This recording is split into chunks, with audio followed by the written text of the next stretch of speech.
Un allié naturel et un partenaire naturel. Je ne veux pas que l'on recrée les conditions de la guerre froide qui a fait tant de mal sur le territoire du continent européen.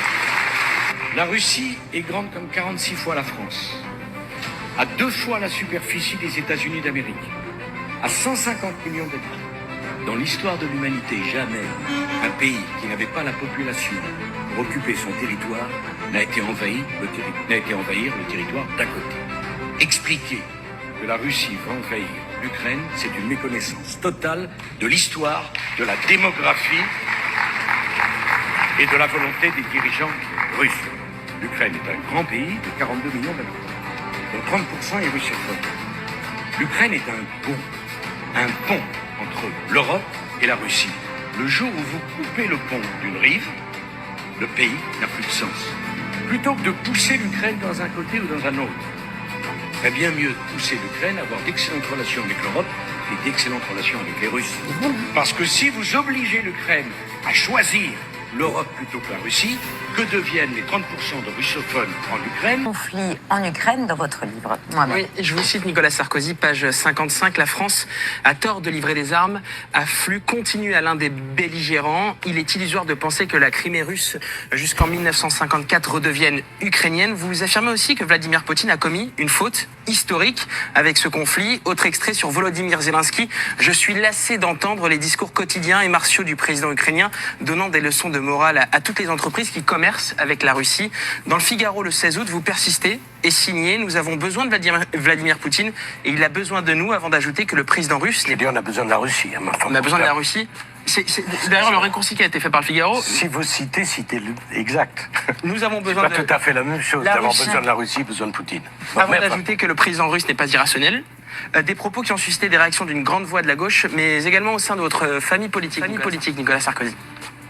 Qui m'a choqué, surpris d'abord, choqué ensuite, oui. C'est qu'un ancien président de la République prenne une position diamétralement opposée à la position officielle de son pays, la France. Il faut soutenir l'Ukraine. Toute faiblesse vis-à-vis de la Russie, me semble, est une faute. Je ne partage donc pas l'analyse de Nicolas. C'est une faute pour vous. Je ne partage pas cette approche. Et Poutine est content. Samedi dernier, lors d'une rencontre avec des adolescents pour marquer la rentrée scolaire, Vladimir Poutine était interrogé sur votre livre et vos interviews.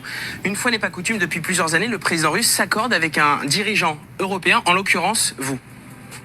Недавно бывший президент Франции Никола Саркози опубликовал статью, где говорит о будущем развитии мира. Я во многом с ним согласен. Une déclaration qui a à nouveau alimenté la colère de certains collectifs qui ont, par la même occasion, perturbé vos séances de dédicace. C'était lundi.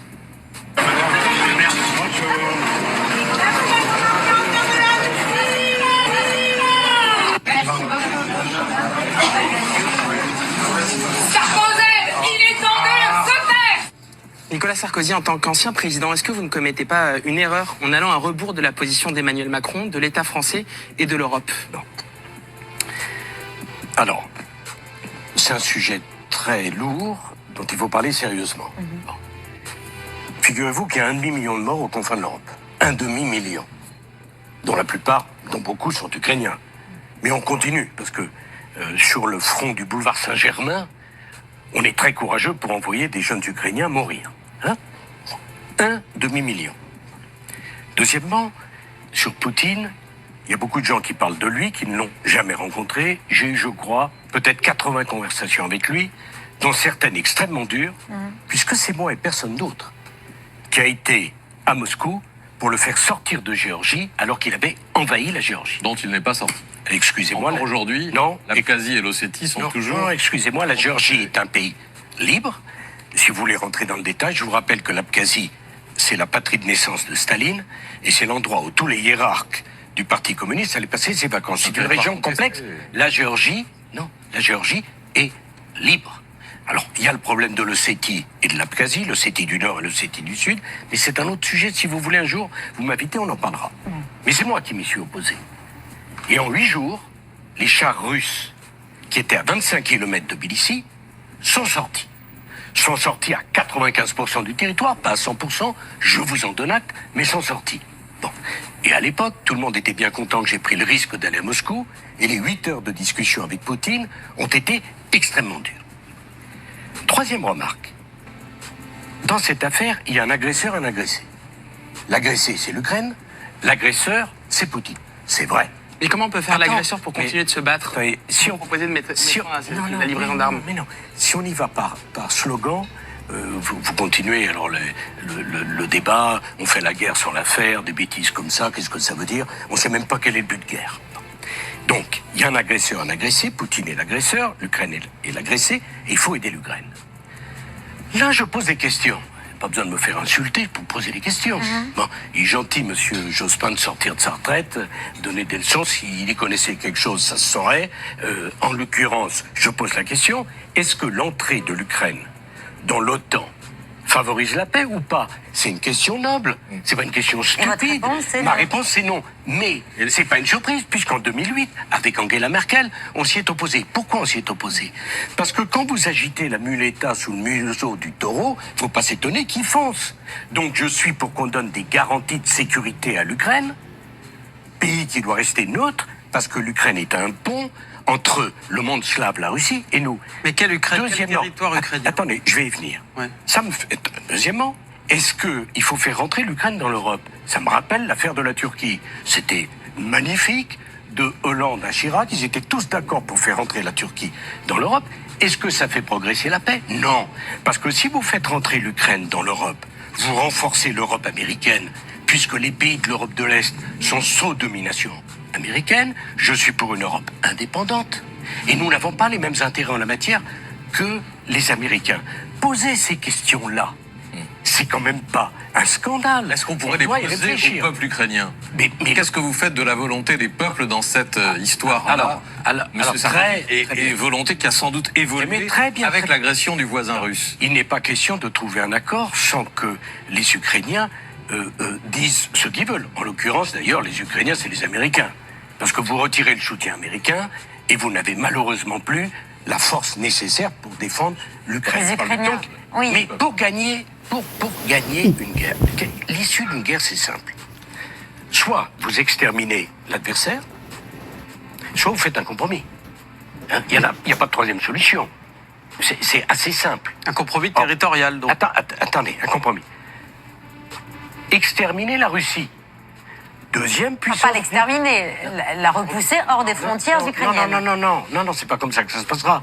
Parce que pour eux, la Crimée, c'est russe, on peut en discuter jusqu'à plus soif. C'est pas comme ça que ça se passe. C'est la deuxième puissance nucléaire du monde. Si vous voulez qu'on danse au bout d'un volcan et qu'on déclenche une guerre nucléaire, tout simplement pour avoir une bonne image et dire on est généreux, on est courageux, sont naturellement courageux au café du Flore, pas courageux d'aller au combat. Donc, soit il y a un nantissement, soit il y a un compromis. Le compromis, quel peut-il être? Excusez-moi, le premier à avoir parlé du compromis, c'est le président ukrainien, au début du conflit, qui lui-même a dit, non, faisons un référendum. Bon, l'affaire de l'OTAN, qui s'est opposé à l'entrée de l'Ukraine dans l'OTAN à la dernière réunion? C'est qui? C'est M. Biden. Je suis quand même pas le seul à penser ça. Pour que les choses soient claires, Nicolas c'est des Sarkozy. questions essentielles. Est-ce qu'il faut que la France cesse de livrer des armes à l'Ukraine? Non. Je pense que la France doit être aux côtés de l'Ukraine, mais que la France a une voix singulière. La France n'a pas à s'aligner sur les intérêts américains. Et permettez-moi de vous dire, pour conclure, il y a deux vainqueurs dans ce conflit. Il y a les Chinois, qui voient tous les briques se ranger derrière eux. Et il y a les Américains qui vendent leurs armes. Donc, prix d'énergie, quand le prix d'énergie augmente, c'est le prix du gaz de schiste chez eux qui devient rentable. Et sur les céréales, c'est eux qui les vendent au monde entier. Voilà. Donc, Au moins l'intuition pour première du une président fois, Macron de maintenir le Sarkozy dialogue réfléchit. Était la bonne. était la bonne. Mais après, juste un mot. On peut ne pas être d'accord avec moi. D'autres sujets à vous soumettre. Mais je sais bien, c'est gentil, mais je peux revenir demain si vous voulez m'inviter. Mais c'est des sujets sérieux. On doit les traiter à fond. On doit avoir ce débat. On ne peut pas continuer à faire la guerre en disant simplement plus d'armes, plus de morts, plus d'opposition. On en sort comment? Comment on en sort? C'est la question que j'ai posée. Je ne regrette pas de l'avoir posée. Monsieur Larcher n'est pas d'accord. Très bien, mais il a le droit. Je ne prétends pas dire la vérité. Je prétends j'affirme que c'est un débat sérieux qui devrait être mené au bout. Et que défendre l'Ukraine et son indépendance et son intégrité territoriale, c'est proposer une solution qui ne soit pas plus de morts et l'extermination d'un des deux belligérants.